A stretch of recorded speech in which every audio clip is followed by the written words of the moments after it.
हाँ, welcome to TD learning. My name is Manish Verma. आज का जो जो टॉपिक है स्मृति। स्मृति भी उत्तर वैदिक काल के अंतर्गत आता है। ठीक है, तो सबसे पहले क्या है, जो स्मृति के समझने के लिए, स्मृति यानी क्या हो गया, मुख्य रूप से 18 है। कुछ क्या है जो उसी स्मृति में आगे पीछे करके क्या है कुछ बढ़ा दिया गया है, लेकिन क्या है जो निबंध के रूप में है, धर्मशास्त्र के रूप में, ये सब मिलाकर क्या है जो लगभग आज 100 स्मृति भी है, लेकिन मेनली स्मृति आपका 18 स्मृति है। ठीक है, तो स्मृति है क्या, तो देखिए, स्मृति में क्या है जो किसका वर्णन मिलता है, क्या है जो नियमों और कानूनों का वर्णन मिलता है।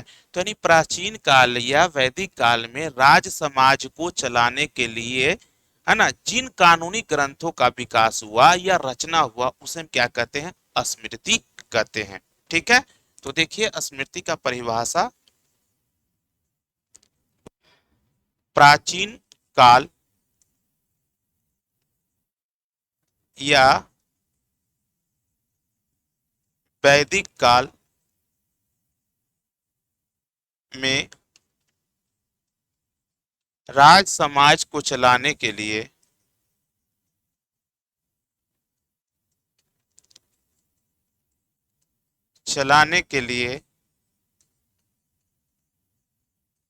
जिन कानूनी ग्रंथों की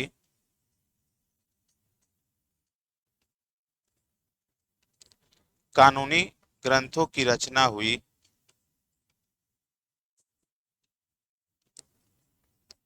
ग्रंथों की रचना हुई, तो उसे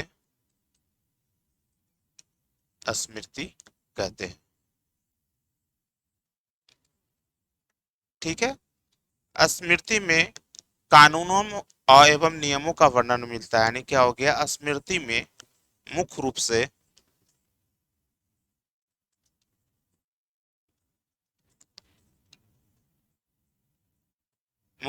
नियमों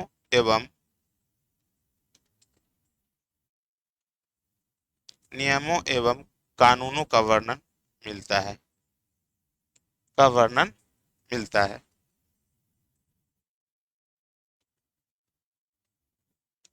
मिलता है। ठीक है, और ये स्मृति की रचना मतलब मुख्य रूप से क्या हो गया, 600 ईसा वर्षों से लेके आए जो एक सदी तक, यानी ईस्वी, यानी एक सदी कुछ भी, उस एक सदी मतलब क्या 100 वर्ष का होता है, 89 भी होगा, 80 भी हो सकता है। ठीक है, उसी तरह से क्या है जो वर्णन मिलता है। ठीक है, तो यानी इसका रचना काल, स्मृति का रचना काल मान लिया जाए 600 बीसी से 1 एडी तक। ठीक है, ये प्राचीन इतिहास थोड़ा सा विवादवत है इस विषय में, है ना, क्योंकि पुरातात्विक स्रोत है, धर्म ग्रंथ के अनुसार है, इसके से ईस्वी में थोड़ा सा आगे पीछे हो सकता है। तो रचना काल 600 बीसी से 1 एडी तक। मुख्य रूप से, है ना, मुख्य रूप से स्मृति कितने हैं, तो 18, और उसका भी उपस्मृति भी है, 18 ही है।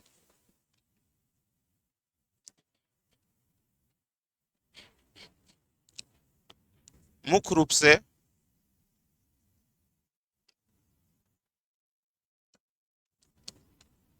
स्मृति 18 है, और उपस्मृति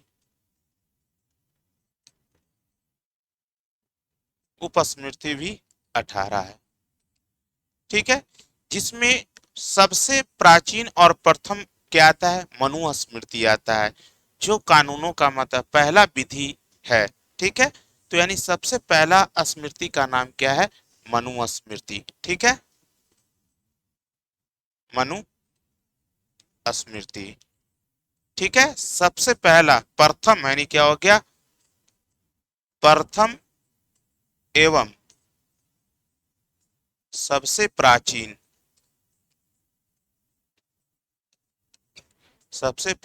स्मृति है।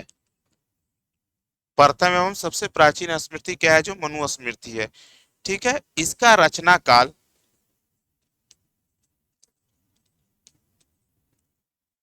इसका क्या है, जो रचनाकार हो गया मनु, रचना काल क्या हो गया, ठीक है।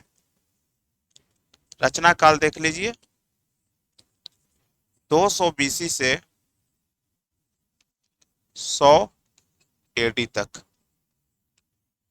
इसका रचनाकार यानी लिखने वाला, रचनाकार मनु, ठीक है। रचनाकार मनु हो गया। उसके बाद क्या हो गया इसका, भाष्यकार, इसका मतलब टीका इस पर लिखने वाला भाष्यकार,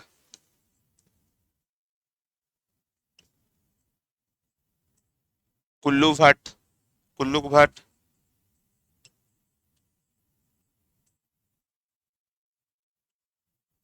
गोविंद राज, भारूची है, ठीक है। और ये किस काल में लिखा गया, तो आपका शुंग कालीन। इसमें किस वंश की जानकारी मिलती है, माँ, क्या हो गया, तो देखिए आगे,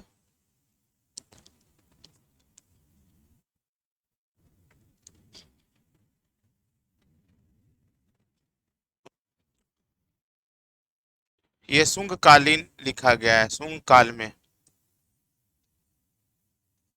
शुंग कालीन है। शुंग कालीन जिसमें क्या हो गया, आपका शुंग वंश के राजा था पुष्यमित्र शुंग, ये सब है ना। और देखिए अब इसमें उल्लेख क्या क्या वर्णन मिलता है। इसमें क्या है, जो पिता का ऋण पुत्र को चुकाना पड़ना देना पड़ेगा, है ना, इसमें उल्लेख मिलता है ना। शास्त्र हो गया, संस्कार हो गया, पुरुषार्थ हो गया, पुरुषार्थ की संख्या 4 हो गया, संस्कार 16 हो गया, है ना। शास्त्र धर्म शास्त्र ये सब क्या है, तो देखिए क्या है, जो इसमें क्या क्या मिला है, जो देखिए। तो पहला आपका मिला क्या हो गया, शास्त्र, ठीक है। संस्कार, संस्कार 16 है। पुरुषार्थ की संख्या 4 है ना। सती प्रथा का इसी में मिलता है, ठीक है। उसके बाद हो गया 7 प्रकार का दासों का वर्णन इसी में मिलता है, यानी क्या हो गया, 7 प्रकार का दासों।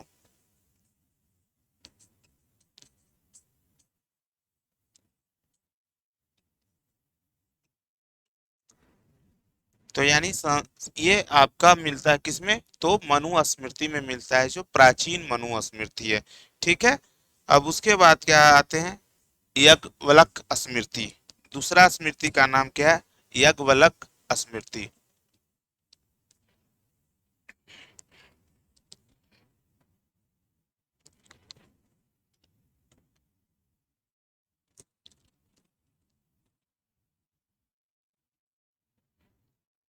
अब देखो क्या है, जो याज्ञवल्क,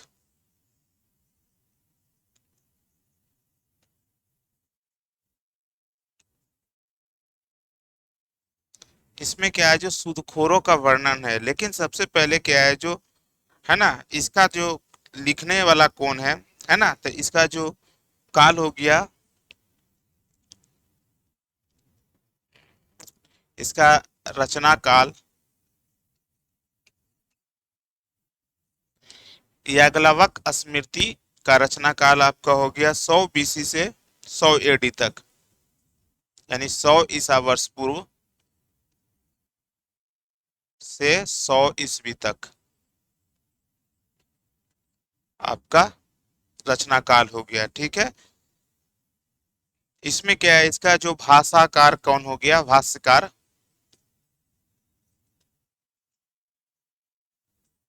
तो भाष्यकार हो गया आपका विज्ञानेश्वर,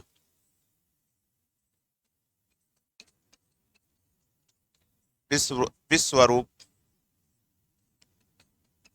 विश्वरूप, अपराग, इसका क्या हो गया, भाष्यकार हो गया। इसमें क्या है, जो क्या क्या उल्लेख मिलता है याकलव स्मृति में, उल्लेख, तो सूदखोरों का मतलब क्या है, जो सूदखोरों का वर्णन इसमें मिलता है ना। स्त्रियों को संपत्ति का अधिकार।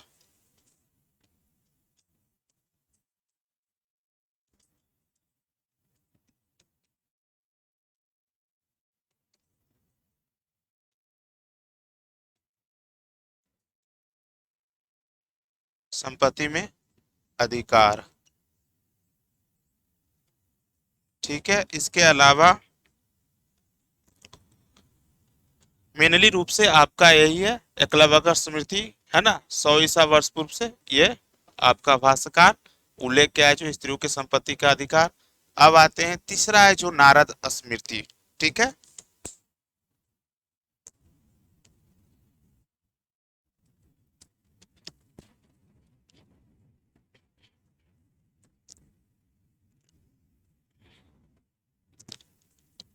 नारद स्मृति क्या है, जो 300 BC से, अब देखिए क्या है जो नारद स्मृति।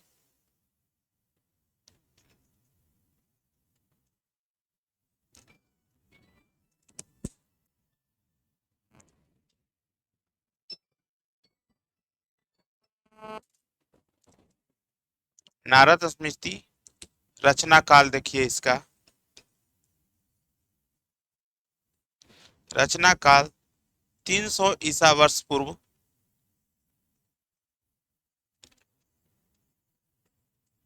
पूर्व से 400 ईस्वी तक इसका रचना काल हो गया। ठीक है, इसका भाषाकार क्या हो गया, भाष्यकार असहाय।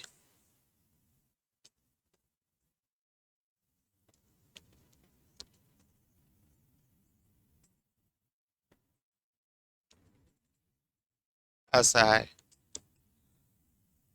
और ये गुप्त कालीन है, किस में है, तो ये रचना किया गया स्मृति का तो गुप्त कालीन, गुप्त काल में, यानी गुप्त कालीन, जो आपको गुप्त काल के यानी गुप्त वंश के संस्थापक कौन थे, श्री गुप्त थे, है ना। जो इसकी राजधानी कहाँ था, पाटलिपुत्र था। इसके ऐसी का सबसे महत्वपूर्ण गुप्तकालीन तो स्वर्ण का युग कहा जाता है। अब यहाँ देखिए, इसमें सबसे मेनली क्या है, जो है ना उल्लेख देखिए, उल्लेख में देखिए, इसमें 16 प्रकार के दासों का उल्लेख मिलता है, 16 प्रकार के दासों का उल्लेख,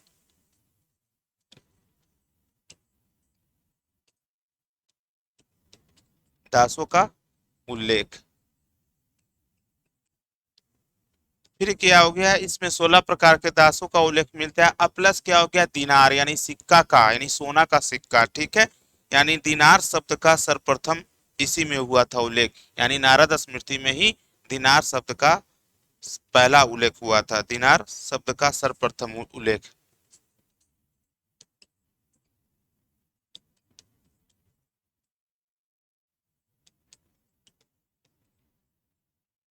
सर्वप्रथम उल्लेख।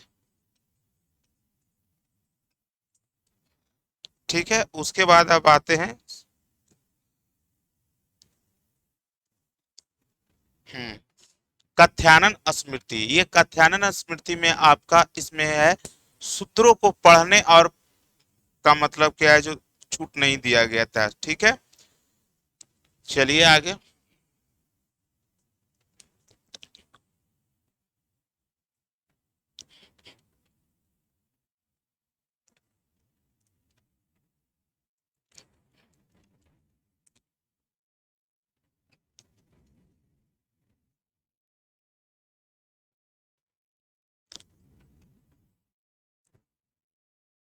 इसमें एक ही है, इसमें मिलता है,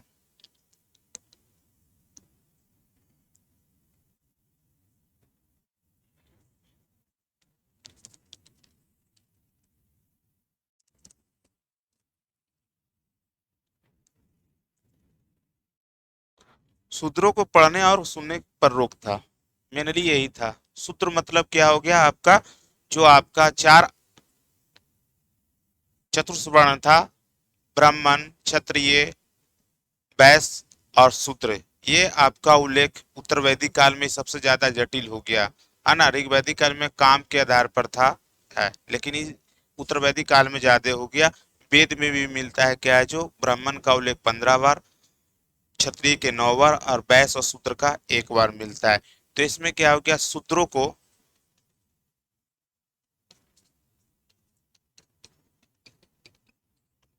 पढ़ने और सुनने पर रोक,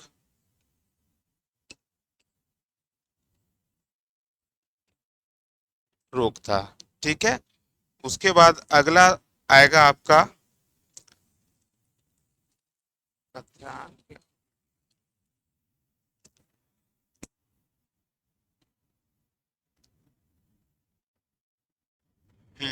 उसके बाद ओसनम स्मृति। ओसनम स्मृति में केवल एक ही चीज मिला है, इसमें कायस्थ जाति का उल्लेख मिलता है ओसनम स्मृति, और एकलव्य में भी है ना कायस्थ का वर्णन मिलता है ओसनम स्मृति।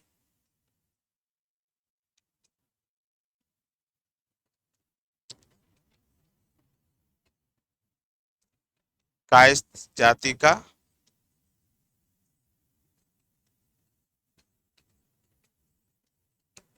उल्लेख मिलता है। उसके बाद अगला जो स्मृति आएगा, है ना, विष्णु स्मृति है, गुप्तकालीन स्मृति है। इसमें क्या है, जो भुजाओं का वर्णन किया गया है।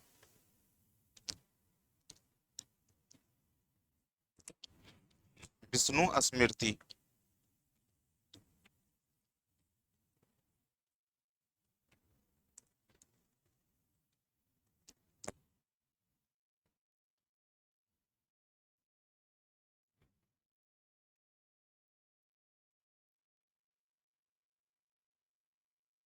ये गुप्तकालीन है।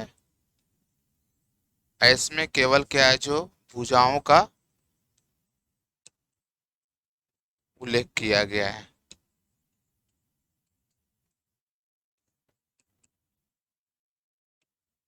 ठीक है। उसके बाद आपका आता है देवल स्मृति।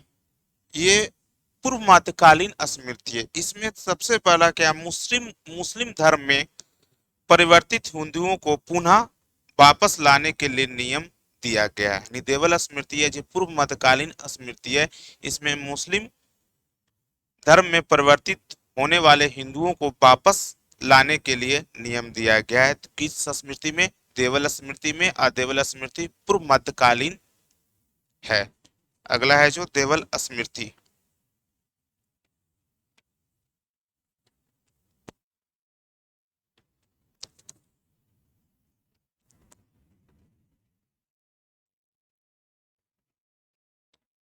ये पूर्व मध्यकालीन स्मृति है।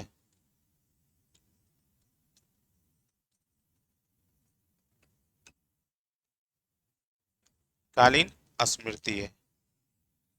इसमें क्या है, जो केवल एक ही यानी मुस्लिम धर्म में परिवर्तित होने वाले,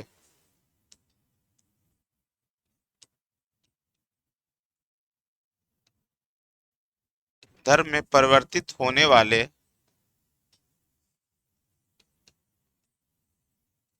परिवर्तित होने वाले हिंदुओं को, होने वाले हिंदुओं को, हिंदुओं को वापस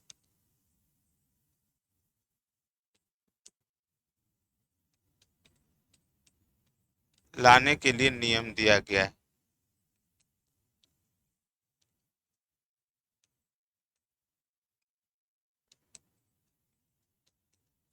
इसके अलावा और भी स्मृति है, बृहस्पति स्मृति है, पराशर स्मृति है। ये सब क्या है, जो आपका है, लेकिन मेनली आपका मनु स्मृति है, एकलव्य स्मृति है, ओसनम स्मृति है। ये सब क्या है, जो परीक्षा के दृष्टि से कौन से बहुत ज्यादा है और पीसीएस के लिए बहुत ही महत्वपूर्ण है। आपका कब से कब तक रचना हुई और किस चीज का उल्लेख मिलता है। तो हमें क्या है, जो इस स्मृति को आपके लिए पीसीएस के लिए, यूपीएससी के लिए, अभी झारखंड पब्लिक कमीशन सर्विस है, बीपीएससी है, ये सब में सबसे महत्वपूर्ण आएगा। और इसको ज्यादा से ज्यादा शेयर करें और मनीष सर के साथ जुटे तो जीरो से हाई लेवल का हम आपको हिस्ट्री प्रोवाइड कराएंगे, ये पक्का वादा है।